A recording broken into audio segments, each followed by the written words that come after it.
L'histoire de Pharaon commence avec celle d'un garçon qui s'appelle Biton.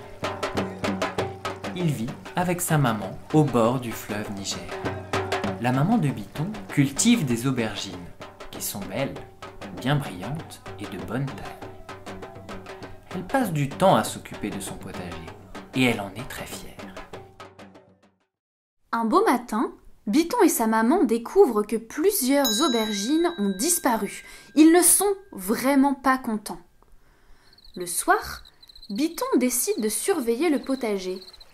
Au bout de plusieurs longues heures, au moment où les yeux de Biton commencent à se fermer de sommeil, il aperçoit une silhouette en train de voler les plus belles aubergines du potager.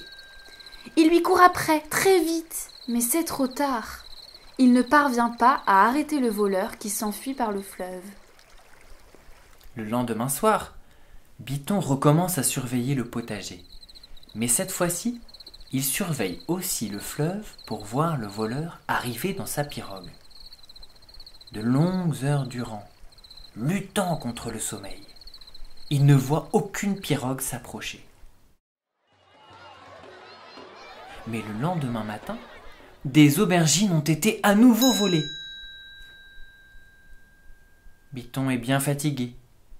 Mais la nuit venue, il décide de surveiller une fois de plus ses aubergines.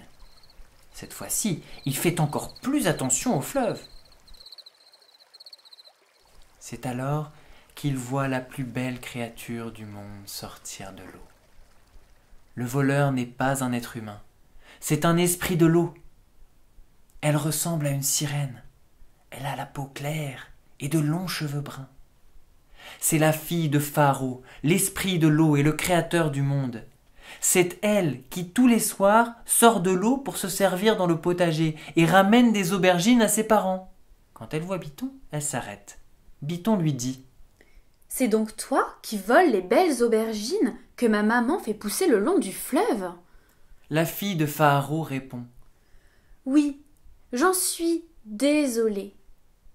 Mes parents sont les génies de l'eau. Ils ont besoin de se nourrir. Si tu m'épargnes, mes parents te donneront une récompense pour te dédommager. » Et c'est ainsi que Biton part à la découverte du royaume de Pharaon. Avant de plonger dans l'eau avec la fille, celle-ci lui dit : « Je te conseille de réclamer 2 choses à mes parents. Demande à ma maman de verser une goutte de lait de son sein droit dans ton oreille droite. Grâce à ce lait, tu pourras entendre tout ce qui se dit autour de toi. À mon papa Pharaon, demande-lui des graines de fonio. Si tu plantes les graines dans un champ et que tu laisses les oiseaux manger, ton royaume sera aussi vaste que les territoires survolés par les oiseaux. » Biton suit les conseils de la fille de Pharaon et demande les 2 choses à ses parents. En sortant de l'eau, il retourne dans son champ et y plante les graines de fonio qu'il laisse manger par les oiseaux. Grâce au lait versé dans son oreille droite, il peut entendre tout ce qui se passe autour de lui et déjouer les complots. Et c'est ainsi que Biton devient le roi d'un grand royaume.